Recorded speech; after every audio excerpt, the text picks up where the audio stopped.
Messieurs, bienvenue dans ce journal.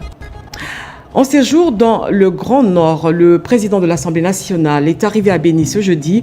Après avoir présidé le Conseil provincial de sécurité, Aimé Boji s'est adressé à la population portant le message de paix et de solidarité du chef de l'État, Félix Tshisekedi.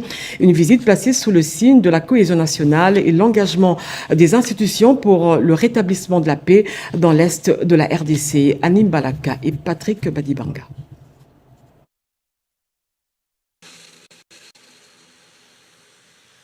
Le président de l'Assemblée nationale de la République démocratique du Congo, l'honorable Aimé Boji Sangara, est arrivé ce jeudi 19 février 2026 dans la ville de Béni, province du Nord Kivu, dans le cadre de ses vacances parlementaires et d'une tournée dans les Grands Nord. À l'aéroport de Mavivi, le speaker de la Chambre basse du Parlement a été accueilli par le gouverneur militaire, le général-major Somokaku Levariste, entouré des autorités politico-administratives, des élus nationaux et provinciaux, ainsi que des représentants de la société civile. Comme vous le savez très bien, je viens à peine d'être élu à la tête de l'Assemblée nationale de notre pays.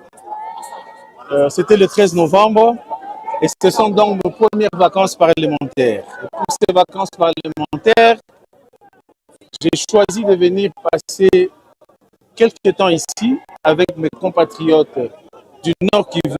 Je suis ici à Béni dans le Grand Nord et comme vous le savez, c'est une province qui souffre des affres de la guerre, de l'insécurité depuis plusieurs années.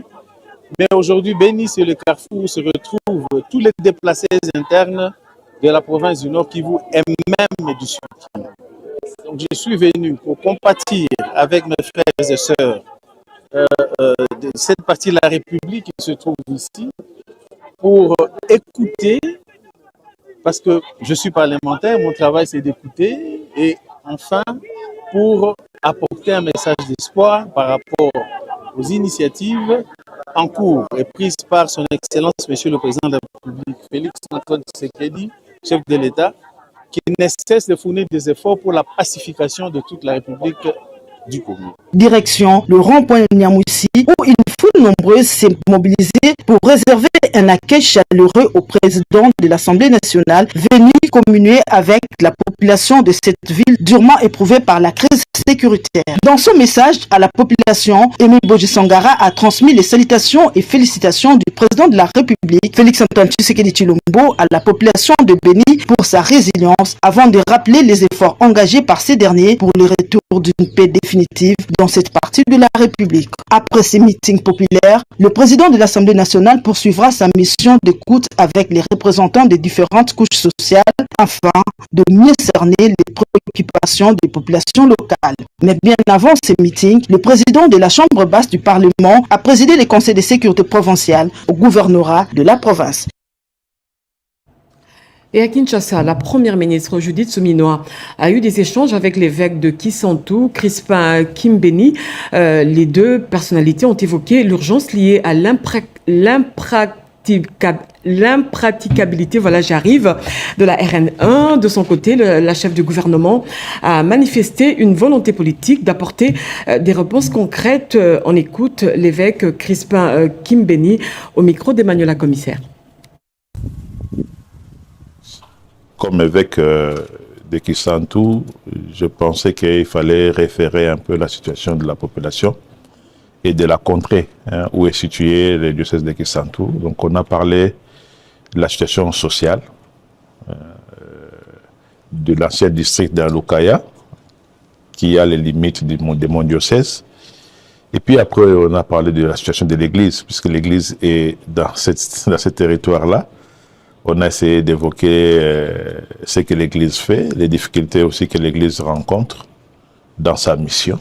Il faut dire que l'ancien district de la Lukaya est confronté au sérieux problème de route.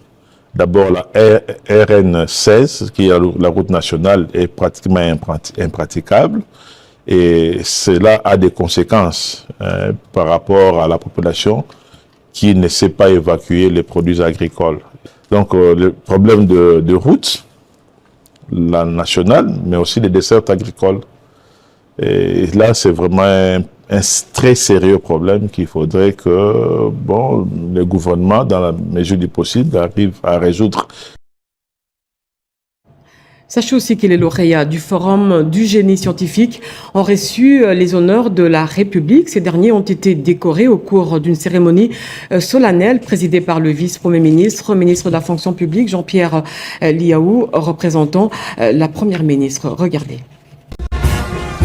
Représentant Madame la Première ministre, le vice-premier ministre, ministre de la fonction publique, Jean-Pierre Liaou, a présidé la cérémonie de décoration des lauréats du Forum du génie scientifique congolais, édition 2024. Sélectionnés en toute transparence par un jury rigoureux, ces lauréats ont été décorés dans différentes disciplines pour leur génie et esprit inventif. Cette initiative vise à encourager les inventeurs et chercheurs pour matérialiser la vision du développement voulu par le chef de l'État, Félix Antoine Tshisekedi Tshilombo. En tant que gouvernement, sous la conduite de son Excellence Madame la Première ministre et suivant la vision de son Excellence Monsieur le Président de la République, nous sommes convaincus que la recherche de notre pleine souveraineté devra s'appuyer, sur une souveraineté d'abord scientifique, technologique, voire industrielle et numérique. C'est pourquoi j'opine que la valorisation des fruits de la recherche ne relève pas que d'un simple programme sectoriel. Elle tient d'une stratégie nationale de développement au double plan politique et économique à mettre en œuvre au niveau interministériel. La RDC a célébré ses cerveaux. Cette cérémonie a consacré la valorisation des inventeurs et la promotion de l'excellence scientifique nationale. La technicité de nos missions nous impose de passer de la recherche fondamentale à la recherche-développement. Le fossé qui sépare nos laboratoires du marché national doit être comblé. C'est pourquoi j'ai instruit l'ensemble des établissements et centres de recherche d'implémenter sans délai des structures de valorisation des résultats de la recherche. Séance tenante, 50 médailles de mérite des arts, sciences et lettres, dont 10 en or, ont été décernées aux lauréats. La Commission électorale nationale indépendante a officiellement remis devant le vice-premier ministre, ministre de l'Intérieur, le fichier électoral 2022 à l'Office national d'identification de la population, marquant une étape clé vers la constitution du fichier général de la population, une remise qui relance la mutualisation des bases de données entre les deux institutions. Boban Mokonzi nous en dit plus.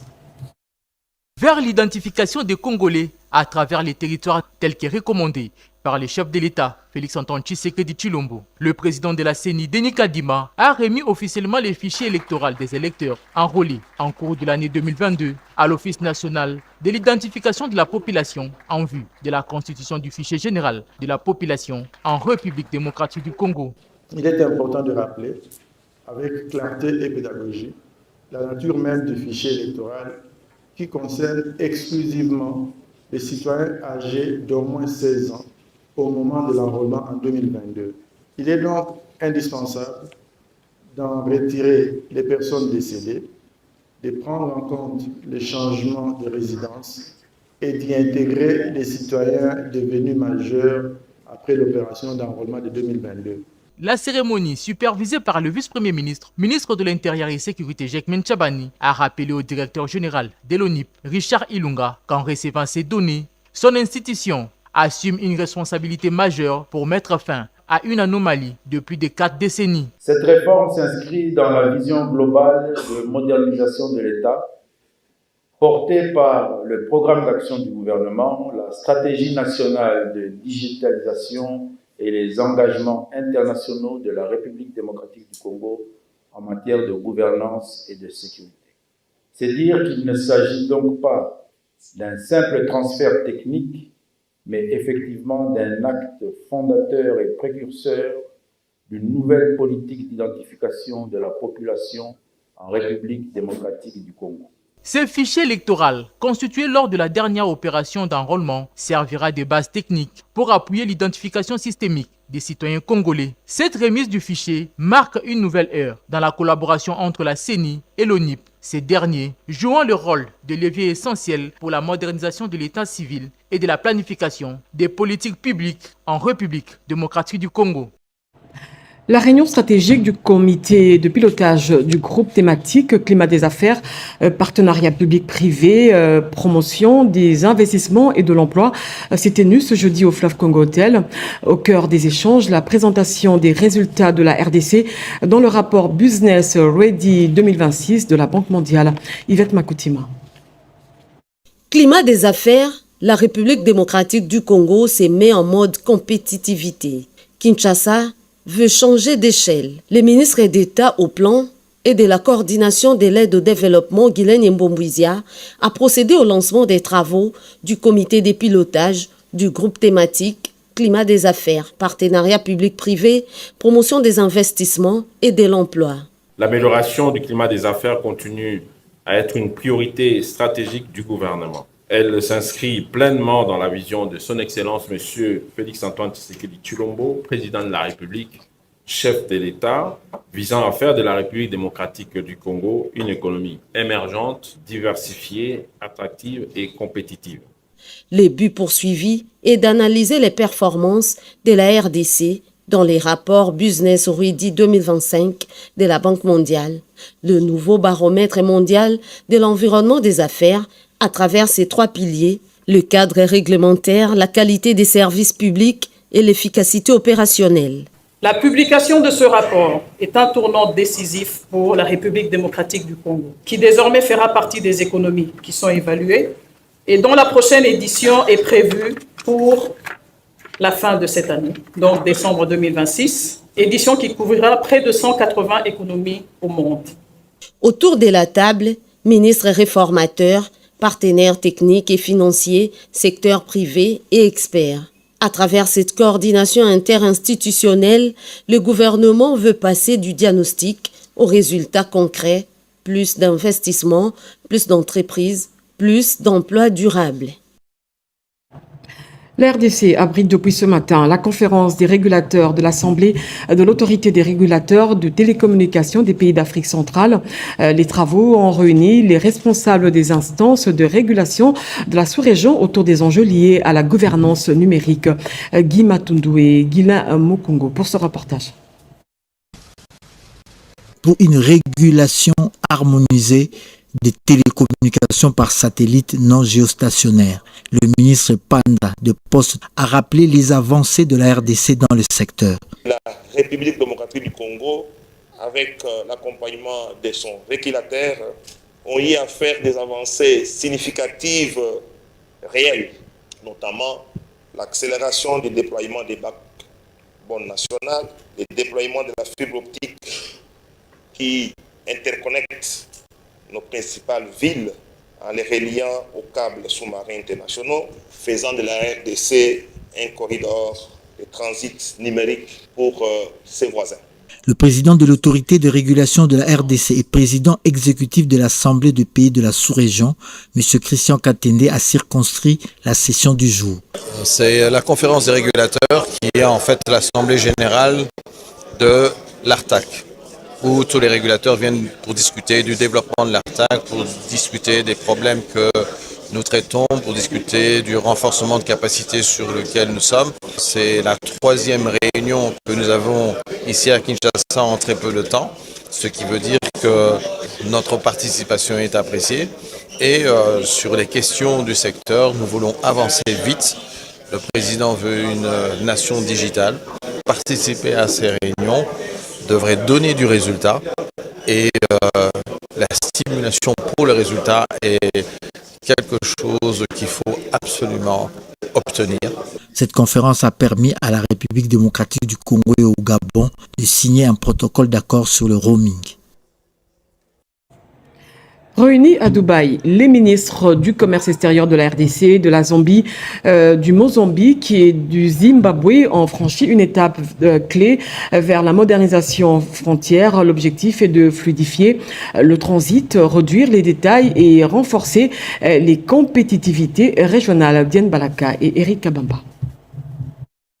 La modernisation des frontières entre la RDC, la Zambie, les Mozambique et les Zimbabwe et les Botswana entre dans une phase concrète. Réunis le mercredi 18 février 2026 à Dubaï, aux Émirats arabes unis, les ministres du commerce extérieur de 5 pays africains, les responsables de DP World et les secrétaires généraux de la ZELCAF ont planché sur un modèle de financement pour la construction de postes frontaliers à arrêt unique. Objectif, fluidifier le transit, réduire considérablement les délais d'attente des camions aux postes frontaliers et renforcer la compétitivité des marchandises sur les corridors régionaux. Un enjeu majeur pour l'économie de la sous-région où les lenteurs administratives et logistiques pèsent lourdement sur les coûts du commerce. À l'issue de cette réunion, le ministre congolais du commerce extérieur, Julien Paluku Kayongia, a salué ce pas important franchi dans la promotion du commerce intra-africain. Avec DPO, on a échangé sur le modèle de financement. Comment nous allons financer ces infrastructures, comment on va les moderniser, comment on va les digitaliser pour permettre à ce que les délais de passage de nos véhicules, qui étaient de 45 à 55 jours entre la RDC et les ports de Dar es Salaam, ces délais puissent être réduits. Nous nous sommes convenus sur 2 semaines pour nos équipes qui travaillent sur le modèle définitif de financement. Et au cours de cette année 2026, nous rassurer que les travaux de modernisation de nos postes frontaliers ont commencé. De son côté, le secrétaire général de la ZELCAF a indiqué que cette initiative a pour ambition de transformer les frontières en passerelles de croissance plutôt qu'en barrières commerciales. J'ai dit tantôt, le ministère de l'économie a publié ce jeudi le rapport annuel 2025 sur l'évolution des prix de plusieurs produits de grande consommation repartis dans 10 catégories. Les chiffres en termes de pourcentage sur cette baisse des prix pour chaque produit sont donnés de manière distincte. Le but est de rassurer les consommateurs congolais sur la protection de leur pouvoir d'achat. Rodé Panda nous en dit plus.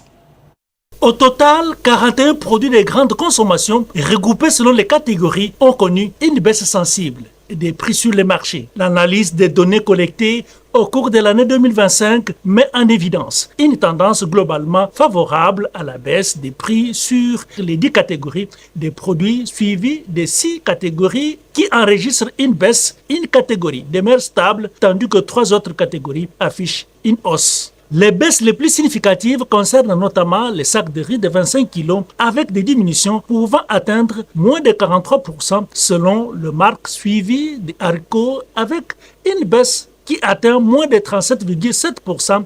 L'huile végétale pour laquelle les baisses arrivent jusqu'à moins 14% ont été observées entre mars et novembre 2025. Le sucre qui a connu une tendance baissière, continue sur l'ensemble de la période analysée. Ces évolutions s'inscrivent dans le cadre des missions du ministère de l'économie nationale relatives à la régulation du marché intérieur, à la lutte contre la spéculation et au contrôle des prix des produits de première nécessité. Ces rapports annuels présentent de manière détaillée la méthodologie de collecte des données, les séries des prix par produit ainsi que les tendances observées par période. À travers cette publication, le ministère de l'économie nationale réaffirme son engagement à poursuivre un suivi rigoureux du marché intérieur afin de garantir la transparence des données et de contribuer à la protection du pouvoir d'achat des consommateurs. Formaliser et améliorer la traçabilité de l'exploitation aurifère communautaire en RDC, c'est l'objet de l'accord institutionnel dans le cadre du programme national Axis, accord signé entre le ministère des Mines et le Fonds social de la RDC. Cédric Kenina nous en dit plus.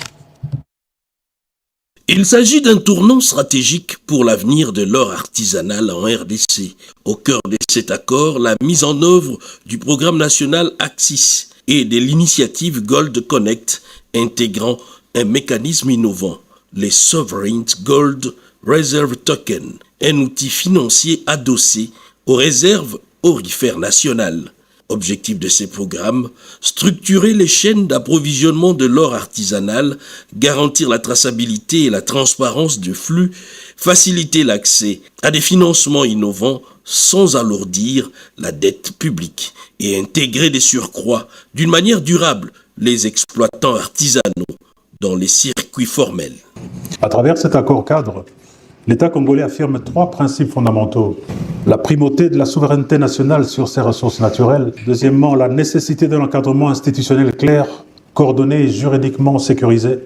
Et enfin, troisièmement, l'engagement en faveur d'un modèle minier artisanal responsable, traçable et inclusif. Je demande à tous ceux qui ont été impliqués, tout en les remerciant, à la mise en place de cet accord, maintenant que nous passons à la phase d'implémentation, de nous présenter très rapidement une feuille de route. La cérémonie s'est tenue en présence du coordonnateur national du FSRDC, du secrétaire général aux mines, des responsables de structures sous tutelle et de plusieurs invités des marques. L'ambition est clairement affichée, transformer l'or congolais en moteur de développement durable et partagé. Au cœur du Grand Katanga, le CEC engage une nouvelle étape stratégique dans la gouvernance minière. Réunis au laboratoire national de Moussompa, opérateurs et experts planchent sur la valorisation des sous-produits miniers longtemps négligés, avec en ligne de mire une meilleure certification, une fiscalité adaptée au profit de la RDC. Suivez ce reportage sur les images de Robert Kalimba. Au laboratoire national de Moussompo, dans la province du Lualaba, la gouvernance minière congolaise s'invite sur le terrain scientifique. En lançant des échanges techniques avec les opérateurs miniers du Grand Katanga, le Centre d'expertise, d'évaluation et de certification des substances minérales engage une réflexion stratégique sur la valorisation des sous-produits miniers, longtemps restés en marge des évolutions officielles. Selon le président du conseil d'administration du CEC, ces assises traduisent la volonté des autorités de mieux maîtriser la valeur réelle des ressources extraites au-delà du cuivre et du cobalt, grâce à des équipements de pointe. Les sous-produits miniers, longtemps considérés comme marginaux dans les chaînes de valeur extractives, constituent désormais un enjeu stratégique majeur.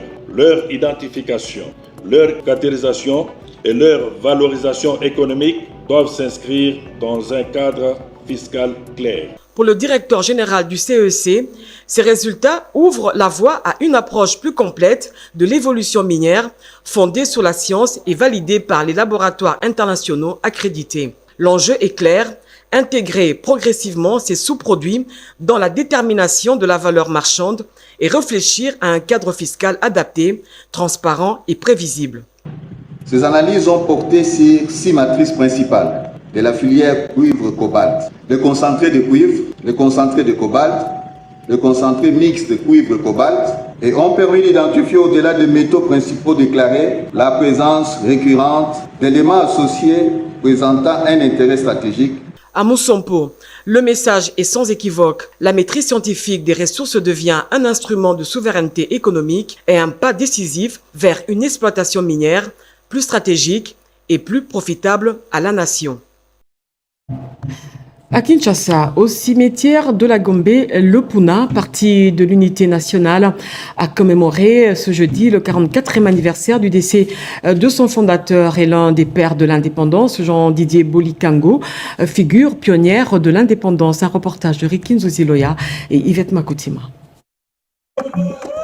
Dès la matinée de ce jeudi 19 février 2026, députés nationaux, sénateurs, mandataires publics, cadres du Parti de l'Unité nationale Puna et membres du cabinet du vice-ministre au budget se sont réunis dans un climat de recueillement.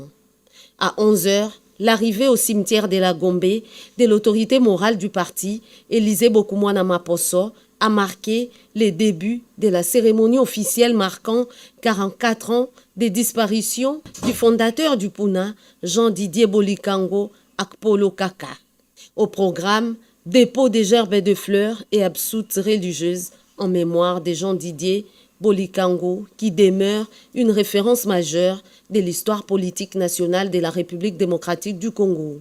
Il est père de l'indépendance, il est le formateur des élites congolaises, c'était une icône pour la République démocratique du Congo. Et nous sommes dans ces lignées nous allons faire un monument pour ce grand homme. L'autorité morale a également replacé cet héritage dans le contexte actuel, saluant les efforts du chef de l'État, Félix-Antoine Tshisekedi Tshilombo, pour sortir la RDC des turbulences et relever les défis nationaux. Au-delà du devoir de mémoire, cette commémoration se veut un engagement renouvelé, celui d'un Congo guidé par des valeurs, structuré par des principes et porté par un leadership responsable. 44 ans après sa disparition, Jean-Didier Bolikango Akpolo Kaka demeure pour les siens un repère moral et politique tourné vers l'avenir. Julie Chikou, ministre du portefeuille, a porté la voix de la RDC au Mining Indaba 2026 qui s'est tenu à Cape Town, soulignant l'engagement de l'État dans la gouvernance, la transformation des entreprises publiques et le renforcement des partenariats durables. Regardez. À Cape Town, la République démocratique du Congo a pris part à l'édition 2026 du Mining Indaba, grand rendez-vous international des décideurs publics et des investisseurs du secteur minier. À cette tribune, son Excellence Madame Julie Chikou a porté la vision d'un État partenaire dans le sillage de celle impulsée par le chef de l'État, son Excellence Félix-Antoine Tshisekedi Tshilombo, fondée sur la valorisation de ressources, la bonne gouvernance et le développement industriel durable. Mesdames et messieurs, en ma qualité de ministre du portefeuille, je représente l'État actionnaire, garant de la gouvernance, la structuration de ces chaînes de valeur et la construction de partenariats durables. Le rôle du ministère du portefeuille est d'accompagner les entreprises de l'État, d'améliorer leur gouvernance, de renforcer leur crédibilité et de veiller à l'exécution effective des partenariats stratégiques. Nous faisons évoluer l'État d'un rôle de gestionnaire vers celui d'un actionnaire stratégique, exigeant, transparent et orienté vers la création de valeurs durables. Notre action repose sur une conviction forte. Les mines, l'énergie et le transport sont indissociables. Il n'y a pas de développement minier sans énergie fiable. Il n'y a pas de transformation industrielle sans logistique performante. Il n'y a pas de souveraineté économique sans maîtrise des chaînes d'exportation. Cette édition a aussi été marquée par la célébration des 120 ans de la Gécamine, symbole d'un nouveau cycle de création de valeurs locales et de partenariats responsables. En marge des travaux, la ministre du portefeuille s'est entretenue avec son Excellence M. Théo Franken, ministre de la Défense et du Commerce extérieur du Royaume de Belgique, sur les perspectives de partenariat entre Unicor et la Gécamine. Elle a également échangé avec son Excellence Mme Bogolo Joy Kenewendo, ministre des Mines et de l'Énergie de la République du Botswana, en vue d'identifier des synergies concrètes avec la MIBA dans le secteur du diamant. Autre temps fort, la conclusion d'accords de commercialisation avec KCC, renforçant la maîtrise stratégique de droits de vente de l'État congolais.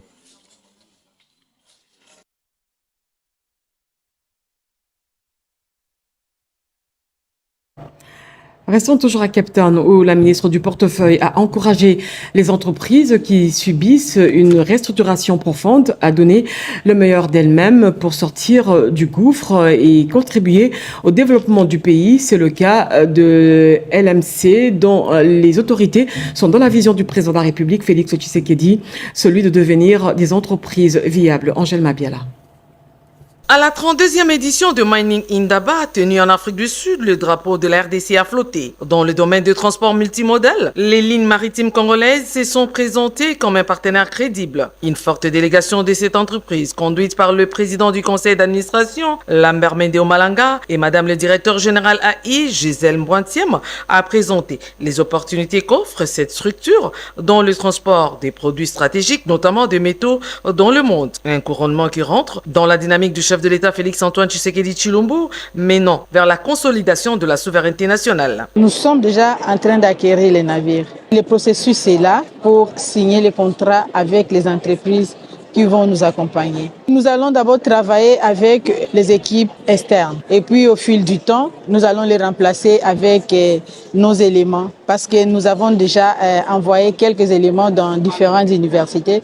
Par exemple, à Dar es Salaam, il y a nos jeunes qui sont en train déjà d'être formés. Bientôt là, l'LMC va sortir de son gouffre et va revenir à la surface avec des navires pour redonner quand même ce souffle nouveau. Le besoin d'avoir un armateur battant pavillon congolais sur les océans impose au gouvernement congolais un soutien substantiel aux lignes maritimes congolaises.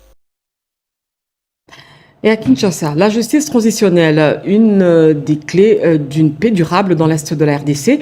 Les accords de Washington sont un moyen d'y parvenir. À l'initiative de la Fondation Calixte Mounana, une conférence débat a eu lieu sur cette question. Un reportage d'Edith Chala. Cette conférence a réuni magistrats, avocats, universitaires, responsables religieux et acteurs de la société civile autour d'un objectif majeur, favoriser l'appropriation nationale des accords de Washington et réfléchir aux mécanismes concrets de leur mise en œuvre, notamment à travers une justice transitionnelle adaptée aux réalités congolaises. Au cours des panels, le professeur Mukolonko Kesha, procureur général près le Conseil d'État, a souligné le rôle stratégique de la justice transitionnelle dans la lutte contre l'impunité et la consolidation de la paix. Le général-major Moutata, premier avocat général près la haute cour militaire, a quant à lui mis en lumière les enjeux de la complémentarité pénale en République démocratique du Congo. Le professeur Abbé Jean Bosco Baala a analysé les opportunités et défis liés aux accords de Washington. Les intervenants envisagent la création d'une juridiction spéciale capable de juger les crimes commis dans l'Est de la République démocratique du Congo et de garantir la réparation des victimes, condition essentielle d'une véritable réconciliation nationale. Nathalie Aziza Mounana, présidente de la Fondation Calixte Mounana, plaide pour une collaboration renforcée entre les institutions publiques, la société civile et la communauté de base. Je tiens à exprimer ma profonde gratitude et mon soutien inébranlable à son Excellence, Monsieur le Président de la République, Félix Antoine Tshisekedi Tshilombo, chef de l'État, pour son dévouement constant consacré à l'instauration de la paix durable, au renforcement de la sécurité, à l'unité nationale. À travers cette initiative, la présidente de la Fondation Calixte Mounana a remis un lot important de Bibles, plusieurs cartons de rames de papier et stylos pour encourager le corps judiciaire dans les loyaux services de paix. De la rue au champ, de la violence à la production, Jean-Marie Loukoulassi, à travers le G24, passe à l'offensive avec le lancement de son ambitieux projet de transformation agroalimentaire, base d'une réinsertion des ex-colonats dans la société. Sandra Nyangui, Charmant Lelo. Transformer des parcours brisés en force productive, c'est le pari assumé par G24 qui lance officiellement la phase opérationnelle de son vaste projet de transformation agroalimentaire pensé comme un puissant levier de réinsertion sociale des ex-Koulouna, longtemps associé à l'insécurité urbaine. Désormais, l'objectif est clair. Troquer les armes blanches qui ont longtemps endeuillé des familles contre les outils agricoles qui nourrissent la nation. Initié par l'honorable Jean-Marie Loukoulassi Massamba, cette dynamique a franchi une étape décisive lors de l'audience accordée à Nicolas Nikas, directeur général de la société belge Neotech, partenaire technique stratégique du projet. À cette occasion, le directeur général de G24, Dixon Moubimba, a annoncé la disponibilité effective de fonds ouvrant la voie à la commande des équipements industriels indispensables. Neotech s'engage, au-delà de la fourniture du matériel, à assurer la formation des équipes locales et la maintenance des installations, garantissant ainsi durabilité et transfert de compétences. Avec près de 10 000 emplois attendus, ce projet structurant conjugue réinsertion socio-professionnelle, lutte contre le chômage des jeunes et renforcement de la sécurité alimentaire en République démocratique du Congo. G24 a salué l'accompagnement du président de la République, Félix Antoine Tshisekedi Tshilombo, ainsi que celui du ministère du Budget, des Finances et de l'Intérieur. Elle réaffirme sa détermination à faire de l'agro-industrie un outil de paix, de dignité et de développement inclusif au service de la jeunesse congolaise. Enfin, pour terminer, moins de 48 heures après le cri de détresse lancé par les populations de la commune de Mongafula, le gouvernement de la République a réagi promptement. Une équipe de l'Office des routes s'est rendue sur les lieux pour une prise en charge urgente. Un reportage de Béatrice Chacon. Face à l'érosion, l'État réagit à moins de 48 heures. À Mamaemo a réarmé 3 têtes menacées directement les habitations. Une situation alarmante dénoncée il y a moins de 48 heures par 2 notables de Mongafula, la professeure ordinaire Claudine Chimanga et le notable Anthony Mabika. Une équipe d'urgence de l'Office des routes a été dépêchée sur place pour évaluer l'ampleur des dégâts et enclencher les premières mesures de stabilisation. Objectif, éviter les pires et sécuriser les riverains. Nous avons frappé les portes qu'il fallait, que les autorités ont réagi en 2 jours. Donc nous disons merci au chef de l'État, nous disons merci à nos excellences, les ministres qui ont en charge les ITPR et aussi la santé. Et la CSU veut justement éviter que la population ait des maladies causées du fait que nous mettons des immondices dans ces lieux. Comme le chef de l'État aujourd'hui, c'est quelqu'un de très pratique, avec son gouvernement qui est pratique, qu'il a arrivé au niveau des ITPR, c'est son excellence John Banza, qui a donné des injonctions à son équipe. Aujourd'hui, on a vu les gens de l'Office de route qui sont venus pour voir la situation. Comment il faut faire pour arrêter cette histoire qui a fait 30 ans. Sur le terrain, la population exprime son soulagement. Les habitants saluent l'engagement des 2 figures locales dont le plaidoyer a permis d'accélérer la prise en charge de cette menace vieille de plus de 30 ans. Reste maintenant le défi majeur, celui de transformer l'urgence en solution durable pour mettre définitivement fin à cette menace qui pèse sur des générations entières. Voilà, fin de ce journal, mesdames, messieurs, merci de l'avoir suivi. 23h, vous allez retrouver Robert Dechi-Sensei. 7h demain, Merlin Maka. Moi, je vous reviens demain à 20h avec le même plaisir. Merci de nous avoir choisis. Au revoir.